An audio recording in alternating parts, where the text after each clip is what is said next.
would like to call the annual meeting to order. For those who are able, please rise for the Pledge of Allegiance. I pledge allegiance to the flag of the United States of America and to the republic for which it stands, one nation, under God, indivisible, with liberty and justice for all.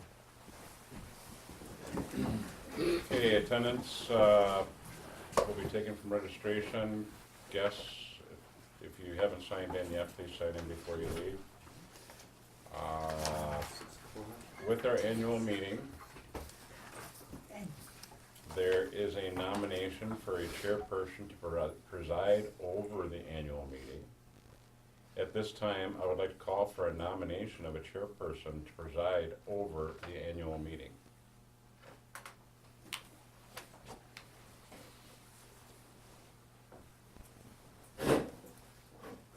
I'd make a motion. Go ahead. I'd make a motion that Brian Giese serve as our temporary chairperson for the annual meeting.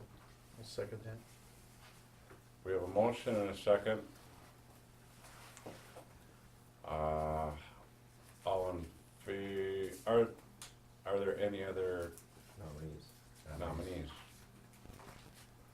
You can nominate Brian.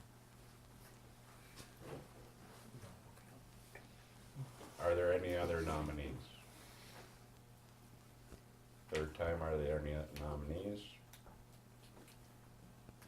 Okay, there's been a motion and a second to nominate Brian Giese. All in favor signify by saying aye. Aye. Opposed? Motion carried. Thank you. The current board clerk, Pat, will serve as the clerk of the annual meeting according to state statute 120.10. At this time, I need a motion to approve and dispense with the reading of the minutes of the October 17th, 2017 annual meeting. So moved. Second. We have a motion and a second. All in favor, please signify by saying aye. Aye. Opposed? Motion carried. We will now ask Terry Whitmore to report on the state of the district. All right, thank you. So if you'd reference your strategic plan that you have, and I think they're in all the packets, but I wanted to touch on a few things. So our focus here is a continued focus on clarity, and over the last couple of years, we've really been trying to provide clarity to our parents, to our staff, to the board, to the administrative team on where we're going as a district.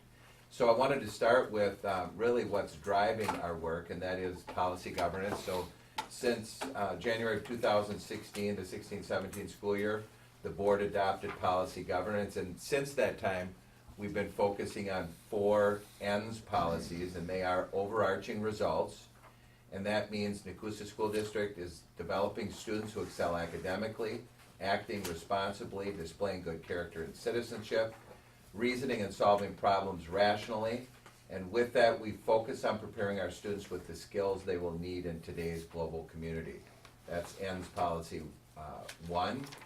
The next ends policy that we've been focusing in on and providing clarity to all stakeholders is academic performance and application. All students, regardless of their race, gender, disability, and or socioeconomic status, will be literate in reading, language arts, and math. All students will be able to integrate and apply the knowledge, skills, attitudes, and competencies acquired across all academic disciplines. The third ends policy is self-directed thinkers. All students are creative, self-directed thinkers, prepared for and able to adapt to a changing world. And the fourth one is collaborative and responsible citizens. All students are productive and collaborative contributors in the workplace and in society. So that continues to be our focus as a district, as we really do everything we do every day across the district is focusing in on those ends policies. So what's been happening in the district since our last annual meeting has been, as we got into last school year, in November, December, we met with staff, we looked at the ends policies, we looked at our strategic plan from last year. We spent time listening to our staff, we spent time listening to small groups of parents and community members. We took that information that was shared with us, synthesized it, and then created a revised strategic plan and focus areas. So in your hands, you have the strategic plan that we're currently working on. And what we did this year further is we broke it down into building focus areas. So the priority areas in our strategic plan, and you'll note those on the front page.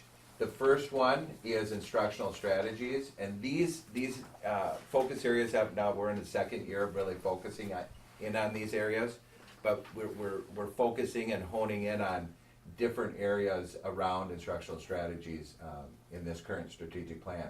So our staff and the admin team and school board are really working at and providing opportunities for our staff to practice instructional strategies that are more deliberate to engage all learners in the learning process. So here's a couple of examples. On the left, I visited a classroom at the high school, and kids were engaged in labs in the science classroom, hands-on, kids working together, solving problems. They had done some study and then took the study and applied it in the lab, which was cool to see.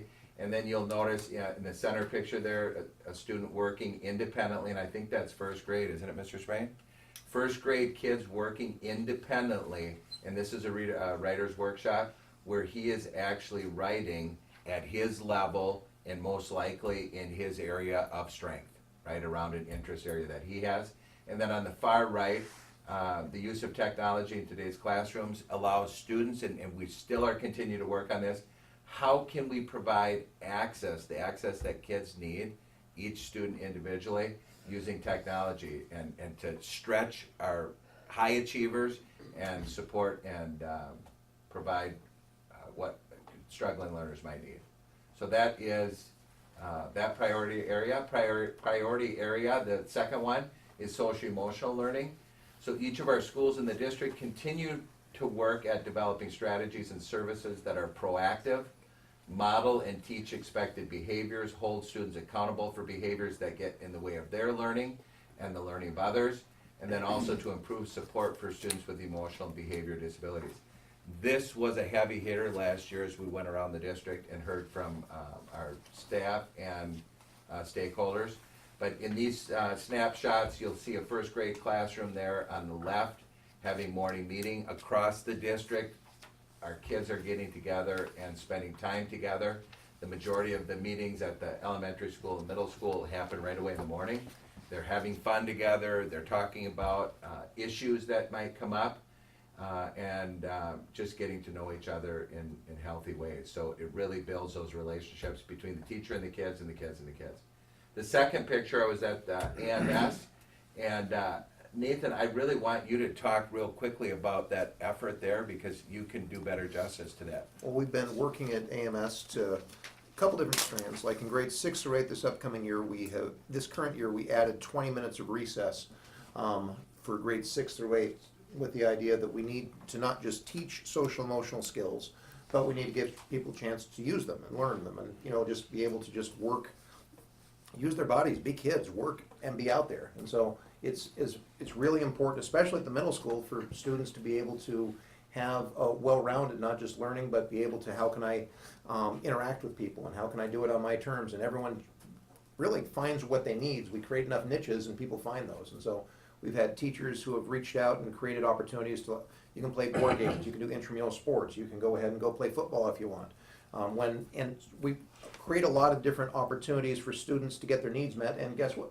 And we've been noticing that in the classroom, students have been a lot more settled down, a lot more focused because they're able to get their needs met in the area that we carved out for it. So, in that area for social emotional learning, it's not either or, it's both and. If you want academics to go up, you need to be able to meet their needs elsewhere, and it's really just go with where students are at. Thank you. And that's happening across the district, that's just a highlight. And I happened to be at the middle school and took that picture there. And then in the far right, you'll notice I just highlighted the work that the high school continues to do around fitness, and there's a strong correlation between academic success and fit kids and adults. So that's that area. Priority area 3 is equity. Today our regular education, special education teaching staff are working collaboratively to provide the necessary teaching and learning supports for students in the general education classroom. This continues to be an area where we spend a lot of time, but you'll notice there on the left a small group of students working in a classroom. That happens to be in a 3rd grade classroom, I think, is it? John? Or is that kindergarten? Yep. Well, nonetheless, many of our classrooms, you'll find 2 teachers. Those teachers are working with all kids to really provide them what they need. So here's a small group, and in the background, you'll notice kids working independently or perhaps with the other teacher. And in the second picture there is at CWSA, and they work with Alex Math, which is an individualized technology-driven math program. And in this situation, one of our students are getting some one-on-one instruction from the teacher. And then on the far right, I happen to go into a co-taught math classroom at the high school, and it just so happens I caught our special ed teacher working with a small group of individuals on a math topic. So around equity, our teachers are really getting really good at working collaboratively together to meet the needs of all of our learners. So, in a nutshell, that really talks about our strategic plan and where we've been since we've met last. So Dave, how'd I do? Thank you, Terry. Did you learn something new? Yeah. Or was this a lot of No, this what is we good. were doing? This is good. Okay, Thank you very much, Terry. thank you. It is indeed good to see you, Mr. Schmidt. At this time, our district business manager, Lynn Knight, will present the treasurer's report and hearing of the 2018/19 budget. I'm gonna stand because I talk better when I stand where I can see everybody on, so. First of all, on page 7 is, the 2017-18. I see that it says 16-17, but it really is 2017-18. It is the, basically where we ended up in 2017-18. The general fund is Fund 10, which is our main operating fund. We ended up with revenues of $14,098,866. The expenses were a little bit more of $14,384,652. So we were in the red by $285,786. Now, there are many variables that led to that deficit. One of them being open enrollment. Open enrollment figures are not basically revealed to the district until June. In hindsight, I probably could have monitored that a little bit better. Open enrollment, just, there was a large expense that I was not prepared for. I should have probably been watching that a little bit closely. Another issue with the budget last year is, when I presented the budget a year ago, it was for the 17-18 budget, and I wanted to present a balanced budget. I mean, that's a pride of a business manager, is to present a balanced budget. So in order to balance that budget, I knew our revenues were going down and I knew our expenses were going up. So in order to do that, I slashed items that I knew we would be over budget in. So I tried to, and I was hoping we'd make it up in open enrollment or other areas that I did budget for. Unfortunately, it just kind of blew up in my face. So you'll see in 18-19's budget, I did budget actual figures. I budgeted to what I am expecting to spend. So unfortunately, it's not going to be a balanced budget. We are going to be using fund balance in order to balance the 18-19 budget. I'll get to that a little bit later, but I just wanted to show you what happened in 17-18, and we'll move from there. So are there any questions at this point? Okay. Thank you. Okay, so on page 8, 9, and 10 is actually the 18-19 final budget that's proposed. This is in the format that I have to have the board approve per state statute. So state statute basically dictates how I am to present the budget and how you are to approve it. So I thought I would just take this information and create a PowerPoint presentation to make more sense. Because when you look at all these numbers, it's a lot of numbers and a lot of gobbledygook. So I wanna make sense out of it. So, how it all starts is our revenue limit worksheet. This is our 18-19 revenue limit worksheet, and I'm not gonna go through it line by line, Brian, just to, Okay, yeah. keep going. I think she was talking to Brian Hahn. Yeah, I'll talk to anyone. Pick up whatever. But this basically dictates how much revenue we are going to receive in state aid and property taxes. The main variables on the revenue limit worksheet are full-time equivalencies, equalized value, and state aid. Those are the prime variables that dictate how much money we're receiving in state aid and property taxes. Now, what happened in 18-19 versus 17-18? The FTEs, we had 1,127, which we got funded on in 17-18. This year it's a little bit less, 1,118. Our equalized value was a big surprise. I was expecting a 2% increase. This is a 5.5% increase, and I'll explain the ramifications of that a little later on. The state aid, I was expecting a drop, and we did drop about $173,000. This is our FTEs for the past 8 years, and as you can see, our funding has been going down, our state aid funding has been going down, and that's in direct relation to our FTEs. When our FTEs go down, our state funding goes down. So I just wanted to give you a little picture on how that's happened in the past 8 years. Here's our equalized value. It's kind of an upside down bell curve. Our equalized value kind of bottomed out when the economy was terrible. We had when we have low equalized value, and we have how much we're going to assess the taxpayers, the equalized value and the amount we're going to levy for the taxpayers are related. So when we have low equalized value, and we're assessing this dollar amount for property taxes, the levy amount is through the roof because you have less property value that you're spreading out that levy over. So then when we have high equalized value, we have more, that levy amount, we have more that we can spread it around. That means our mill rate is going down. So in those years when it was 13, 14, 14, 15, 15, 16, our mill rate was extremely high. It was like over $11 because our equalized value was so low.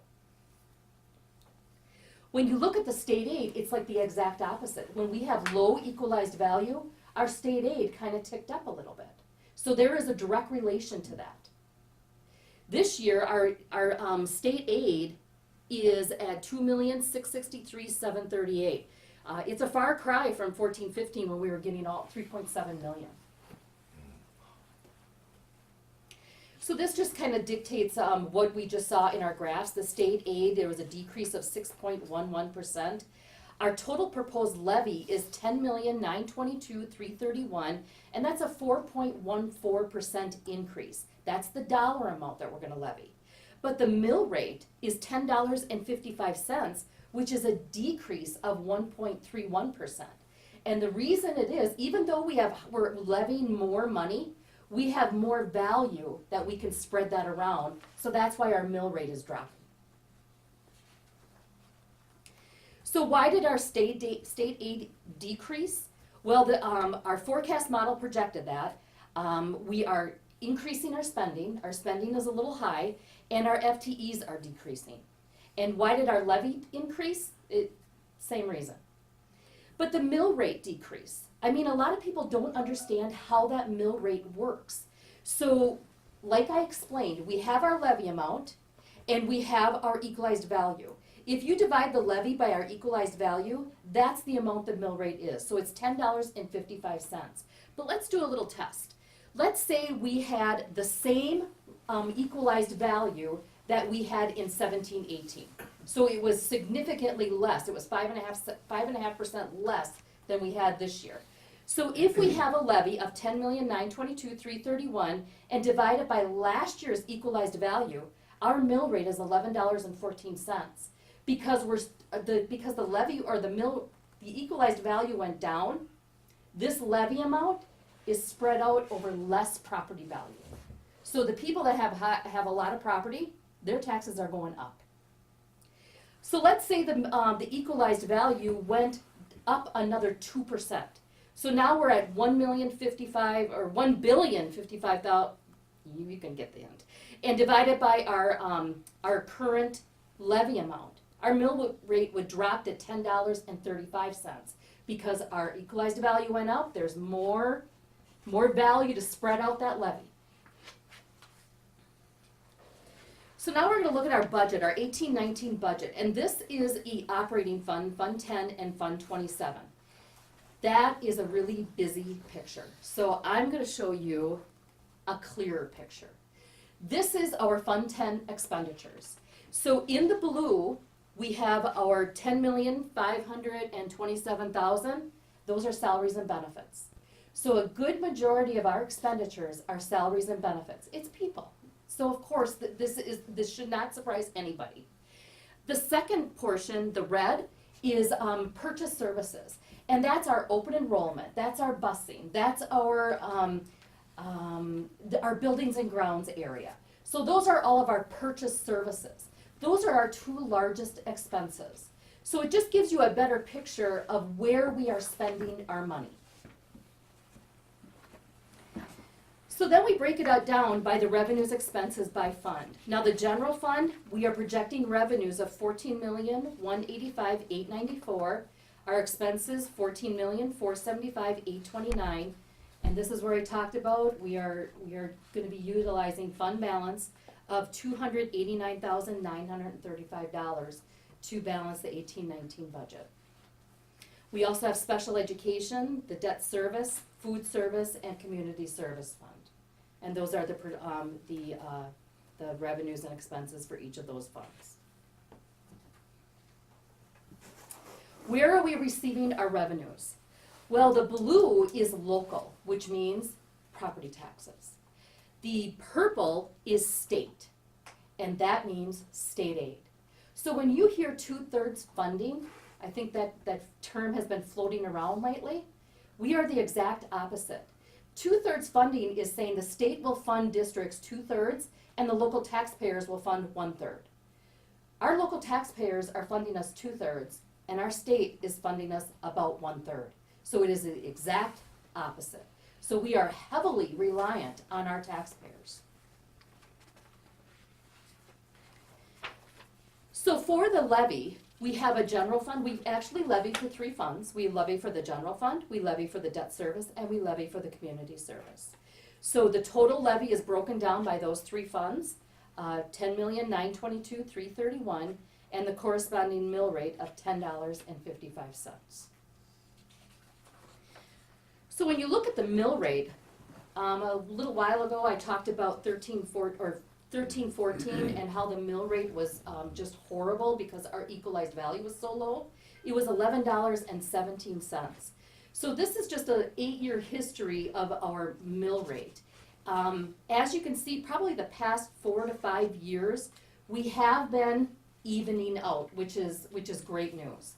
Because you don't want to see that big yo-yo, because taxpayers don't understand this. A lot of people don't understand this. It looks like we don't know what we're doing. But if you have a stable mill rate, it causes stability in your school district. For the Community Service Fund, there a while ago, probably before 15-16, yes, we were required to report out, we were required by state statute to report out what we are spending in the Community Service Fund. Well, when we did that back prior to 15-16, I thought it was a good idea to be as transparent as possible in Fund 80, which is our Community Service Fund. So we're continuing to follow these guidelines, even though we are not required to. So these are the requirements that, that were in place prior to 15-16, and we thought we would just continue them. So what is in Fund 80? It's part of our strategic plan, which is to include parent and community involvement. So what we're paying out of Fund 80 is this list right here. Nekoosa Youth Athletics, CPR training, the musical, Capable Kids, Wellness Center, the police liaison officer, grounds maintenance. There is a lot of services that we are paying out of our community service fund, which we are extremely grateful for. We levy $250,000 each year in our community service fund, and this is what we're getting for it, and that's pretty amazing. So the 18-19 proposed budget summary, our equalized value increased significantly. Our state aid decreased, which we were expecting. Our levy increased, which we were basically expecting, and our mill rate decreased, which is always good news. The community is involved, and Nekoosa is still the place to be. So back to our packet. On pages 8, 9, and 10 is actually the budget that we have to pass in regards to comply with state statute. On page 11 is also a little summary of the community service fund, which I already talked about in the presentation. On page 12 is actually figures of the graphs that I presented. So you have it in table form, and you also have it in graph form. I also included a revenue limit worksheet if you guys ever wanted to study it, and also the outstanding debt on page 14. On page 15 and 16 is a revised notice that we are required, or actually we're required to post our budget into the paper. When you post it, you don't have all the final figures, so it's basically the preliminary budget that we posted. I updated that posting to the actual figures, which is included in your packet on page 15 and 16. I know I kind of flew through that pretty quickly. That's okay. I have a question. Yes, When I find it. okay. If you go to the table where you list all the funds, general fund, special ed fund, can you just explain to me what the debt service fund would be and why the surplus? I guess just so I know what that is. Okay, so in order to stabilize mill rates, we have the opportunity to prepay debt. Right now, our debt is going out to 2026. Okay, so because of our huge increase in equalized value, if we did nothing, this is our mill rate, and this is what it would be. You'd be heroes this year. Next year, you would be villains because the mill rate would skyrocket. So what we decided to do is we could stabilize that mill rate, and we could prepay debt at the same time, which means we're saving on interest costs. We're basically getting the district in a better financial condition. So what we do with that money can only be used to prepay debt. It can't be used for anything else. We set up an escrow, and I work with the financial advisor, and we make sure that that's where it stays until we're ready to prepay that debt. Good question. Mm-hmm. Any other questions? Thank Lynn, you. thank you very much. That was a lot of information. Yeah. and,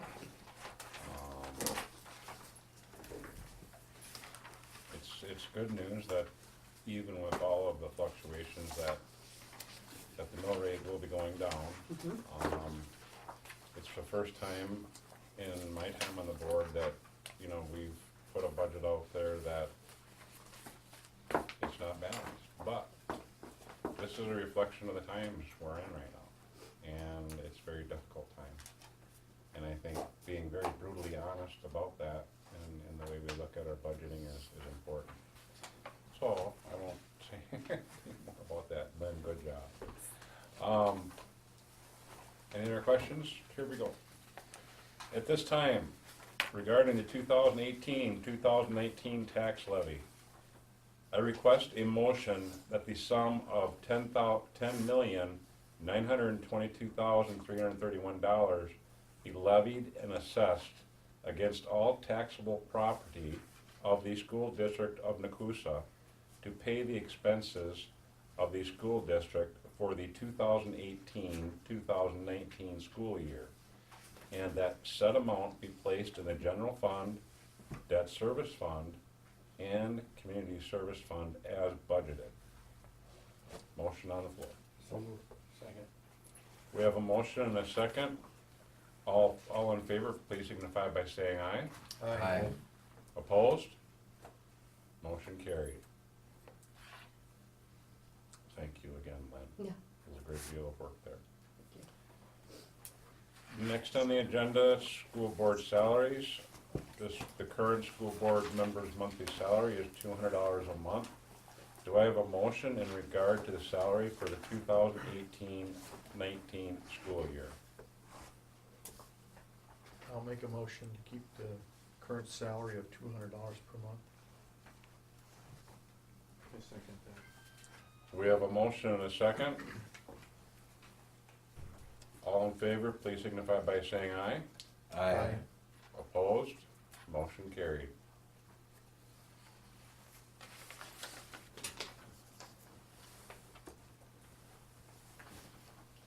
Transportation. I ask for a motion that transportation of students be left to the discretion of the school board for the 2018-2019 school year.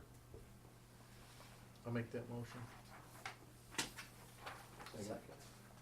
We have a motion and a second. All in favor, please signify by saying aye. Aye. Opposed? Motion carried. Depository for school funds and hiring a school auditor.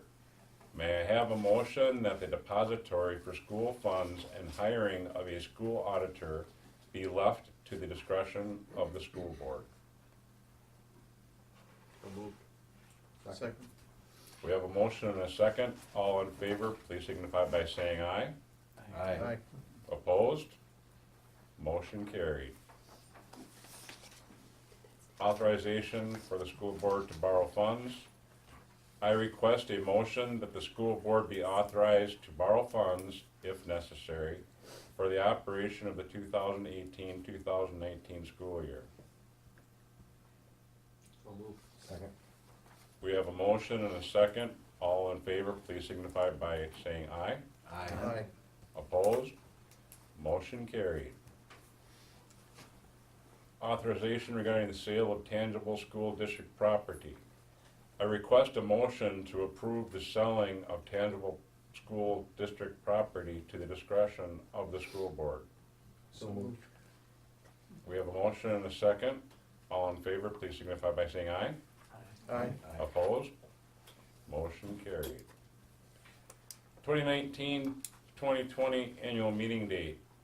May I have a motion to leave the date for the 2019-2020 annual meeting to the discretion of the school board? So moved. Second. We have a motion and a second. All in favor, please signify by saying aye. Aye. Opposed? Motion carried. Thank you, ladies and gentlemen. At this time, new business. Is there any new business?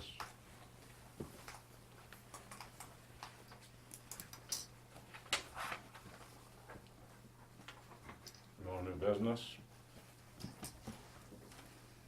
Brian Mahan? I move to adjourn. Second. We have a motion and a second.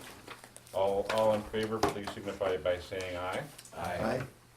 Motion carried.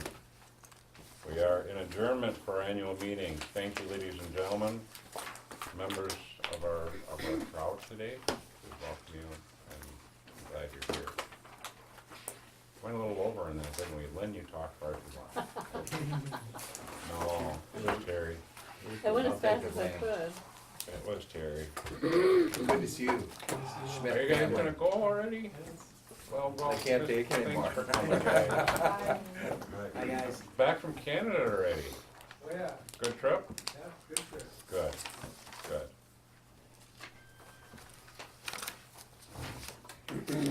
All right, we're gonna Run right into. We're the gonna next run meeting. right in there. At this time, I'd like to call our regularly October board meeting to order. Roll call, please. Brian Geezy, Present. Doug Houston. Present. Brian Mahan. Present. I'm present. Cody Budzilski. Present.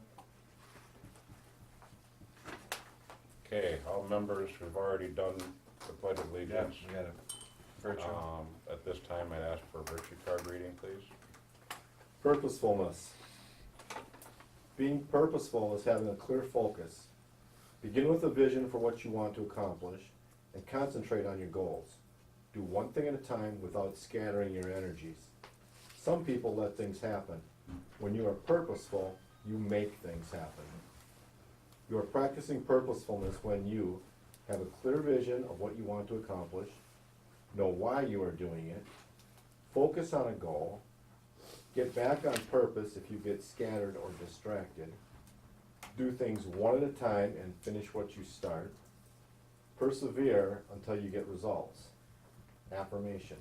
I am purposeful. I am clear about what I am doing and why. I stay focused on my goals. I know I can accomplish great things. Thank you, Pat. Board of Education guidelines with an open mind. With an open mind, we'll establish an atmosphere that allows expression of all views, even when views are not in line with all members, being respectful of time. We work collaboratively with the district administrator by having open and honest conversations around district priorities. We will work collaboratively with all stakeholders to monitor key indicators so that equitable teaching and learning results in high achievement. We will work toward building a trusting environment where both students and staff can reach their full potential and celebrate successes in academics, the arts, and athletics. At this time, I'd like to open up the floor for any public comments.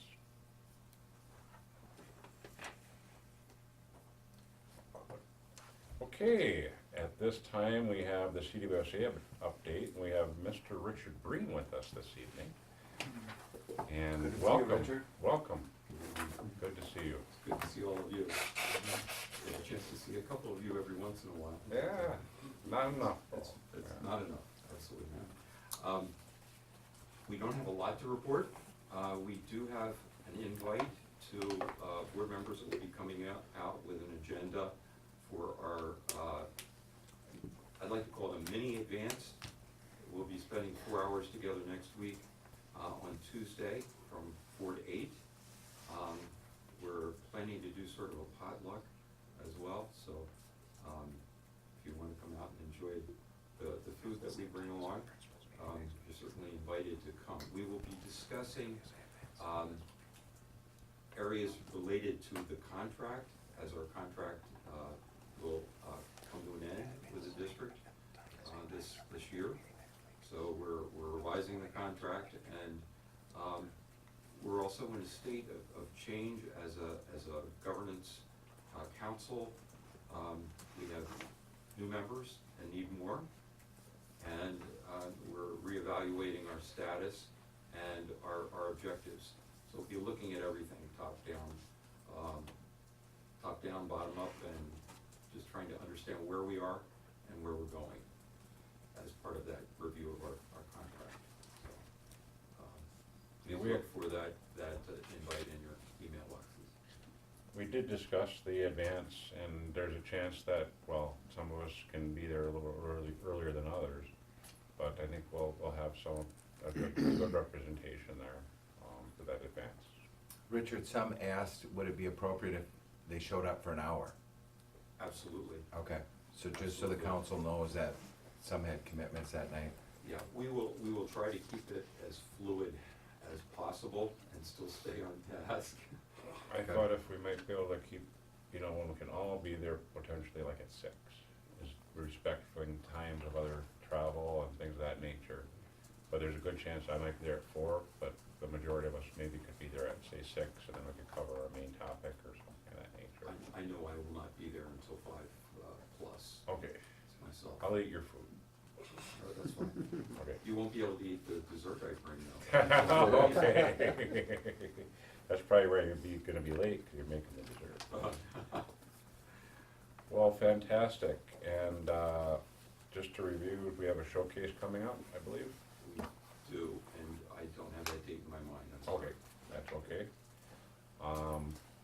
Very good, very good. Busy schedule, I was able to attend one of your last meetings, and you guys do have a lot on your plate, so, but you got some good team members there as well. We do. Excited for you. Thank you very much. Appreciate Thank your you. support. Any other questions of Mr. Breen? Thank you, Mr. Breen. Overarching results, let's talk about, a little bit about the NHS future focused activities. So on Monday, October 1st, we utilized the morning to have our students think about their futures. Each grade level did something different, so our freshmen really spent a lot of time with their advisory, building culture within that advisory that they're going to be with the next 4 years. They also, all grade levels on that day took the Gallup student poll, so we are over 90% at the high school as far as students completing the Gallup student poll. Our sophomores spent the morning at UWSP, so we took all of them to UWSP for a overview, a little bit of what they do, because they tend to hear that a lot, but we wanted them to see themselves as a student on campus, so they got a campus tour led by some current students who were there. So they got to see different buildings, see dorms, see different parts of the campus to really think about themselves as four-year university students. We took all of our juniors to Mid-State for the Wisconsin Education Fair. They had over 70 different post-secondary institutions, all in one place so students could talk to different representatives, give them their contact information, receive contact information about different programs. So they had a couple hours to talk with representatives about the possibility of what they could do by attending different universities or technical college systems. And then our seniors spent the day applying for college, working on letters of recommendation, scholarships, their academic and career plans, catching up on a few things, but thinking about what they're doing when they leave Nekoosa High School. So we tried to take the morning to really have them think about what's next for them.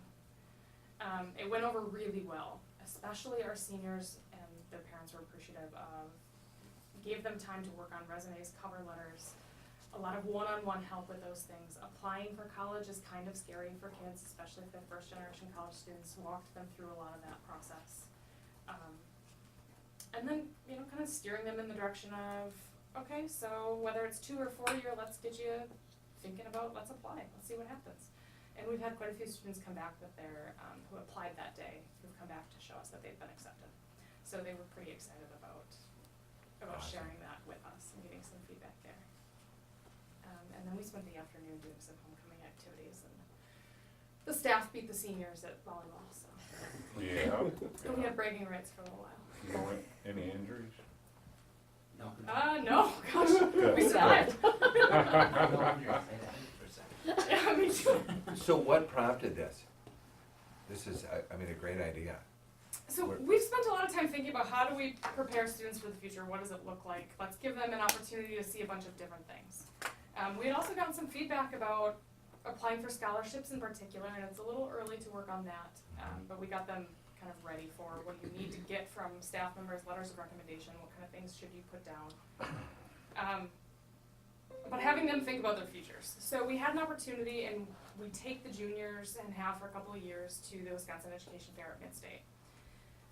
And so we knew we were going to do that day. I said, well, let's take the sophomores, who last year I took on the day that the juniors took the ACT. I took them to UWSP that day. And said, what if we took them somewhere other than Point? Because at this point, a lot of them are familiar with that campus and might want to get a little further away. What if we do something in the fall that's local, close to home, because it's only a couple hours, and in the spring take them to either the Fox Valley or over by La Crosse and do a tour of a couple different institutions then, when we can utilize a full day. So then we said, it was Jen Jackson, Rachel, and myself, who said, well, we have 2 of our classes gone, let's do something with the other 2, we might as well make a day out of it. And saw an opportunity to work with the seniors on college applications, and then the freshmen, it's never too early to start thinking about what they wanna do, but we know that they need to build culture with their classmates and their advisory groups. So it was just a good time, good morning for them to get in, a little bit more comfortable and cozy with their advisory groups and their advisors. Good. Very good, thank you. I should have prefaced, overarching results is part of one of the foundations of the policy governance. What is our mission, or what do we hope to achieve in preparing our students for their future, and all of those things that Megan mentioned support that just so good. And actually, I don't know if it's inappropriate to say, but I would like to just give a shout out to all of those students that were inducted into the National Honor Society last night. It was fantastic. 24 kids. So our membership is at 41 students in the junior and senior class Wow. who carry a 3.75 or higher. Wow. And this year's senior class is 55 of 90 carry a 3.0 or higher. So Yeah, we really have some high achieving students that is great. who are working really hard. On the future focused piece though too, I'd also like, Megan, if you can talk about what you and Mr. Dorhorst did last week as Yes. another piece as well. So last Wednesday, Chad Dorhorst, our tech ed teacher, and I took 13 students to the 4th annual Construction Trades Union Fair, where students got to meet with heads of different trade unions, not just the heads, but also current apprentices and journeymen. And they got to talk about different, all kinds of different construction trades. They talked a little bit about some of the union stuff, but just they could see what they do, what they make, what kind of job availability, what does an apprenticeship look like, what could their pension look like, which is pretty fantastic. But the kids get to try out different things. So we posted some pictures on Facebook today that if you get a chance, go look at them. But students had a chance to solder. They had a chance to lay brick and do tile work. They had a chance to cut pipes with torches and weld. And there were a couple different simulators where they could use a backhoe and practice, doing that kind of Whoa. stuff. And then talking to people Yeah. about the jobs that they are actually doing. And so the 13 kids we took, we were there for, the fair was about 3 hours, and we were there, we were the last school out.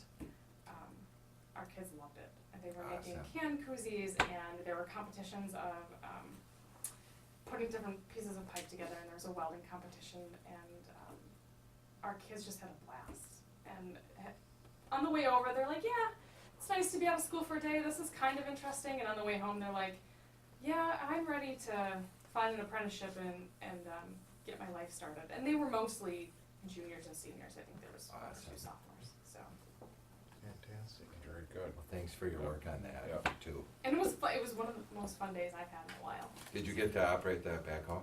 I did not, but I did solder some copper together, and I didn't start anything on fire, so it was a success for me. It's fantastic. Good, Well, thank you, Megan, very thanks much. for sharing. At this time, I'd like to turn the floor over to Mr. Brian Gross. Biggest update, we got the official notice that we are approved for round 2 of the safety grant. So we got approved for another $62,000 to go towards school safety. So all in all, we received over $100,000 to improve school safety. So, which is very exciting.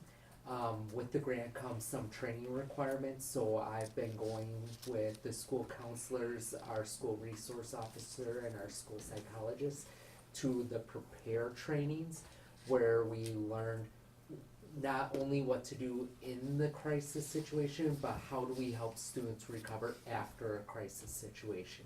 So we're starting to have that discussion of, yep, we have plans in place for the moment, which is great, but what do we do afterwards?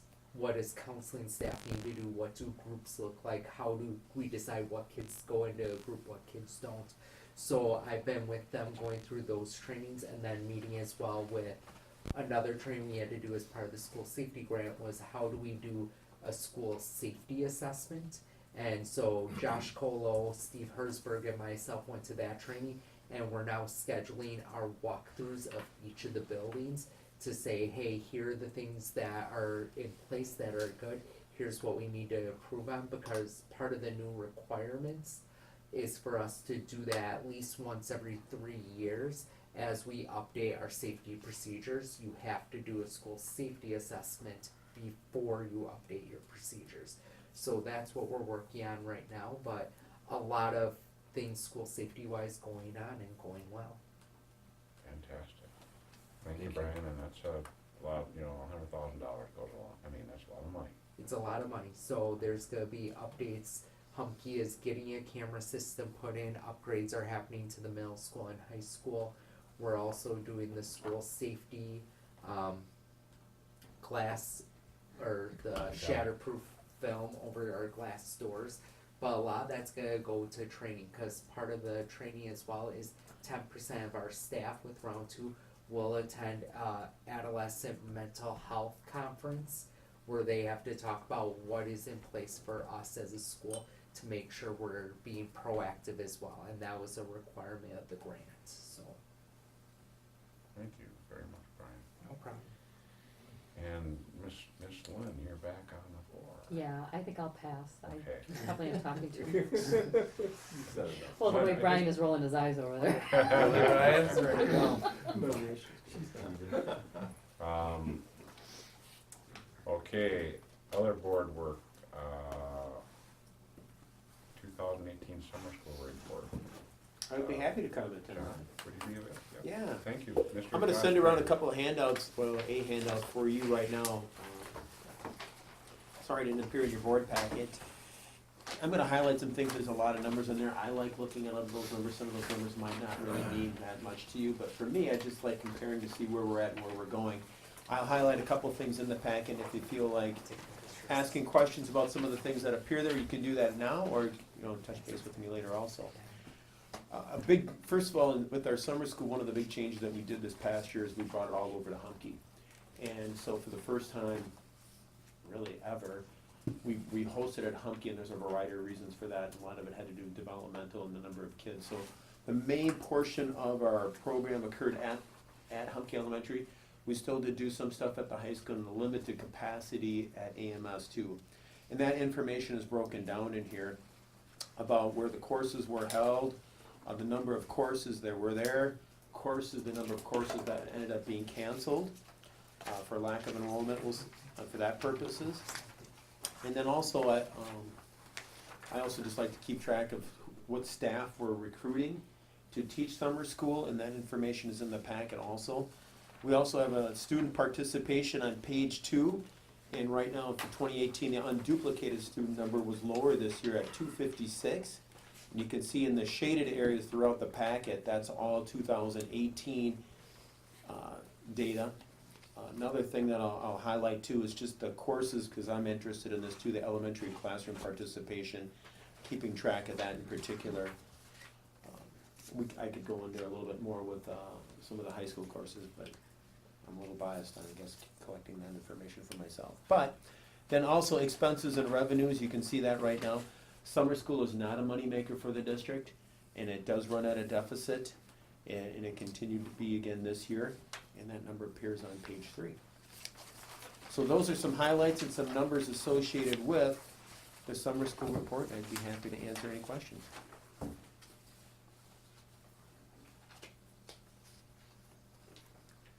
I think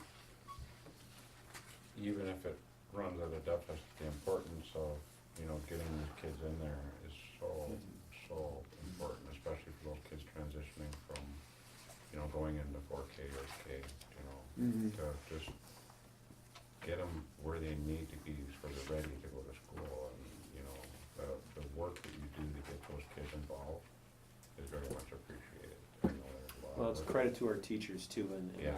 you know, coming in for 20 days during the month of summer. Absolutely, yeah.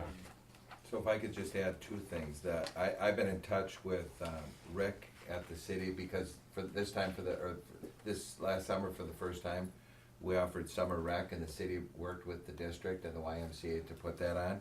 So we are gonna explore different options around that for next year. And then I think it's important to note that we continue to pilot and look for mini courses for our older kids. Did we do the canoeing? We've done water skiing. We're really trying to find. That's the different- hardest niche to really capture, and that's been a challenge, and I've had limited conversations with Nathan, and Keith has done a number of things too, but really to capture that group beyond fifth grade is really difficult. We've done a number of exploratories. Long story short, because of a variety of reasons, we didn't do the kayaking this year, we did the water skiing, and there was a few samplings of course opportunities, we'll say beyond fifth grade, and trying to find the right ones to come in there is still a challenge. So, but we continue to work on that. Yeah. And part of it is finding the right person that will facilitate that learning. So, we've been fortunate enough. I don't know how many water skiers do we have this year? More than last year, but it was still like 8, Yeah. which is good, and I'll honor Shermalot, ski team, they pretty much provide everything. All we do is, and that's gas, everything. Boat, motor, gas, everything. Yep, and then we just pay the instructor, so that was a generous part on them, and they've done that 2 years in a row. That's very nice of them Yeah. to do Yeah, that. Good. Thank you, very John. much for putting this information together. Okay. Lynn, are you ready to talk now? I am, I'm ready to talk again. Yeah. Okay. So, I'm just reporting out the third Friday count, there's a memo and a chart in your packet. DPI requires that districts count their resident students twice a year. The first count is the third Friday in, September, the second one is second Friday in January. Both counts are used for, the calculation of state aid, but the third Friday is especially important because it's also included in your revenue limit worksheet, which again determines how much money we can raise in state aid and property taxes. So there are basically 3 steps in calculating the final count. We have enrollment, which is illustrated on table 1. Now this table that I have up on the screen is comparing September 2017 to September 2018. September 2017, our enrollment was 1180. September 2018 is 1190. So enrollment increased by 10 students from September to September. So then you go back to table, and enrollment is used for staffing. That's what we use enrollment for, because those are kids in seats, which also includes virtual. So we have to keep that in mind as well. So table 2 is actually a membership, and it takes all of the residents that are going someplace else and pulling them back in, and all the non-residents that are attending our schools in seats, we push them out. So we're trying to get our resident students, and that's our membership. So that's how the less the non-residents and we add the residents. Compared to last year, it was down 19 students. The third step is the full-time equivalencies. The membership is actually reported to DPI. So those are the numbers I report to DPI. So then table 3 calculates that membership into FTEs, which is actually used on your revenue limit worksheet and your state aid worksheet. So September 2017, we had 1,130 compared to September 2018 of 1,111. So that was down 20 FTEs, which is what we get funded on. So even though enrollment is great for staffing, we have no means to pay for it because our FTEs are going down. I also put a comparison of the January count 2018 to the September count in 2018, and you can see basically the same amount of tables. On this table, though, I do have table 4, which is summer school. It's comparing summer school 2017 to 2018, and the FTEs remain the same, which is great news. We just went down in student bodies, so. And this is just for information. Thank you, Lynn. Sobering information. Yeah. Well, thank you. Any questions on that? Because that is, remember that drives our dollars. And that's why we're having to have conversations now about dollars. I think the only comment would be that, we recognize that administration and the school administrators is doing, working on almost every student that's out there. So that continued work has kept us to where we are. We would certainly be in much worse shape if that work hadn't taken place. And so I must commend all the administrators and Terry for your time, and Diana, you know, Megan, and everybody else that's been out there, you know, keeping our kids, so that's important. Okay. Anything else, Terry? Well, I was gonna say something, but no, I'll save it for another. Go ahead. Well, I think it's important to note that we're gonna be having some meetings, you know, with the board, upcoming meetings, because we are gonna have to start talking about this, the Yeah. financial state. Yeah. And I just wanted to give a real quick, plug for Forecast 5. What we can do in looking at Forecast 5 is, what I've done is, working with the building principals, is looked at other schools and districts our same size with the same economic status, same special ed, same enrollment. And what we're doing is you can put that cohort group together. So we, like our high school, Keith and I just met this week, and we looked at about 10 high schools that have the same enrollment, same special ed, and we're gonna study those high schools to see what they're doing with the number of kids that they have. So some of those high schools are a bit smaller, some are a bit bigger, but what we wanna learn is, we also looked at FTE, student to staff ratio, and we're pretty good, you know, compared to the others, but we're gonna study in each situation, those schools, what they're doing to staff, and really develop some plans moving forward, just to get an idea. Because you saw earlier, we are much smaller today than we were 5 years ago. So how do we respond to that? So it's just, I think, important so that you know, we're trying to build some scenarios that we'll be bringing to the board to share, but it's, you know, there's some work in progress going And on behind the scenes. those comparisons that you're doing though are apples to apples basically in regards to the school. But it's probably is not apples to apples compared to how they're financed. So they may be That's true. 2/3 funded, whereas we're only 1/3.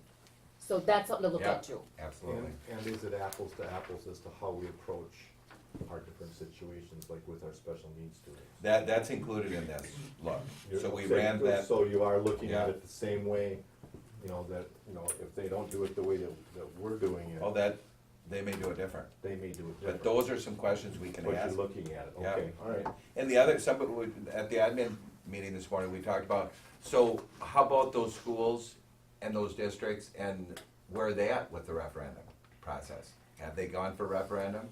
So it's gonna develop some good conversations between us and, you know, some other school districts and schools out there. So that's all I wanted to add. I'm sorry I asked. Way to go.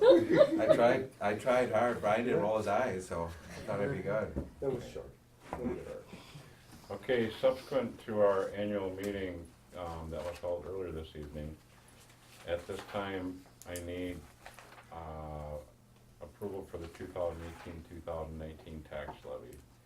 Board President calls for a motion that the sum of $10,922,331 be levied and assessed against all taxable property of the school district of Nekoosa to pay the expenses of the school district for the 2018-2019 school year, and that said amount be placed in the general fund, debt service fund, and community service fund as budgeted. So moved. Second. We have a motion and a second. Roll call vote, please. Doug Husted, Yes. Brian Mahan, Yes. I vote yes. Cody Budzinski, Yes. Brian Geezy. Yes.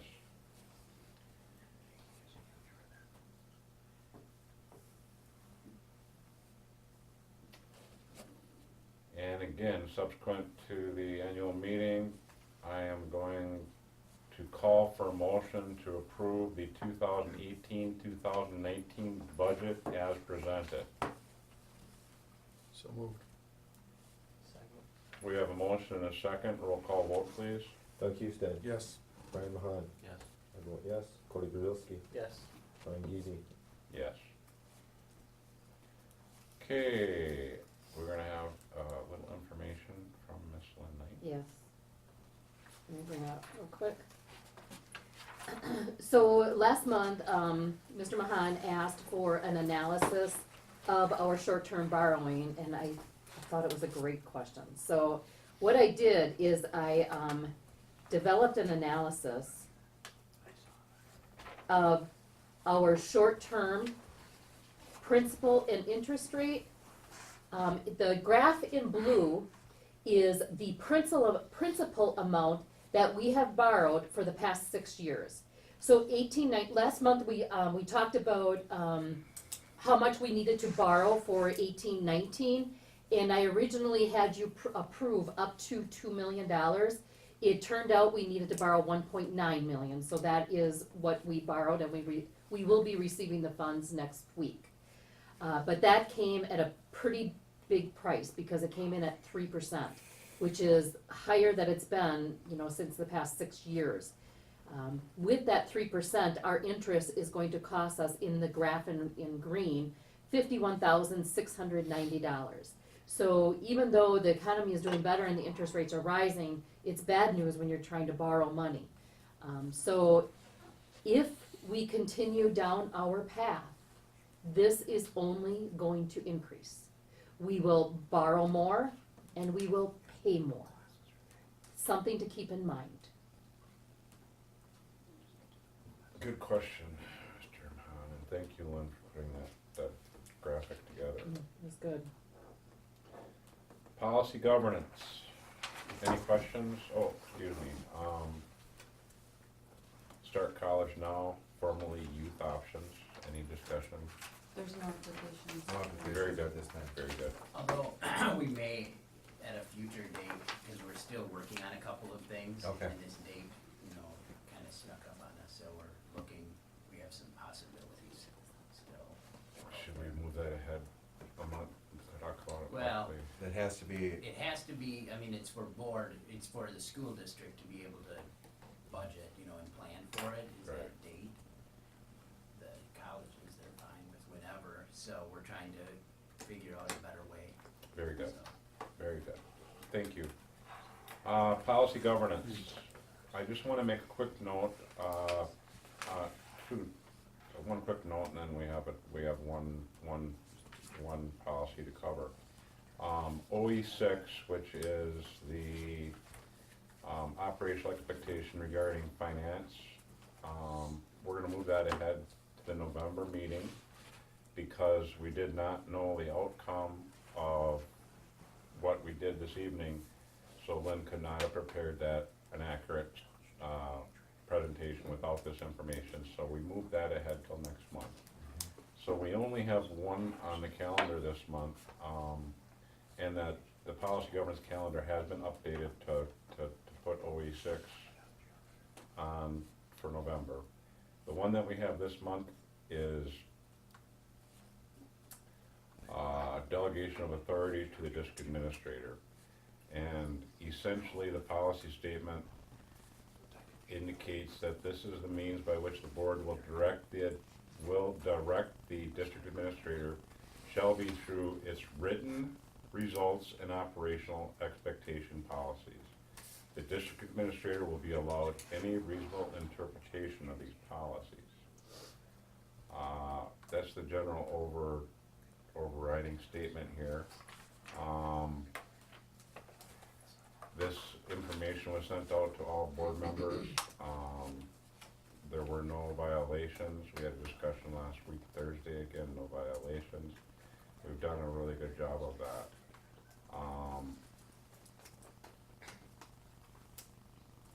So, any discussion on this aspect? Well, I don't have any. Very good, Cody. No. Okay, board president calls for motion to approve B/SR-4, delegation of authority to the district administrator as presented and verified by the board. So moved. We have a motion and a second. All in favor, please say aye. Aye. Opposed? Motion carried. Consent agenda. Cody, would you mind reading off donations? Yep. I like that one. Thank you. So backpack for kids, we had $100 donated from Marion Coyer, and then To AMS, we had some sports duffel bags, several of them donated by Pat Ostrom. Thank you very much. Any other comments regarding the consent agenda? I'd like, Brian, just to touch on Jessica McMillan and her role, please.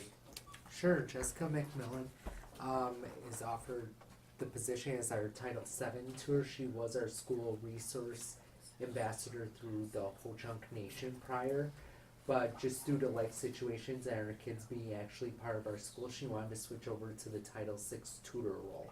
And what she's doing is watching the grades of our students of Native American descent, looking at their grades, providing some tutoring support not only here in our schools but also out at Youth and Learning on 2 weeknights.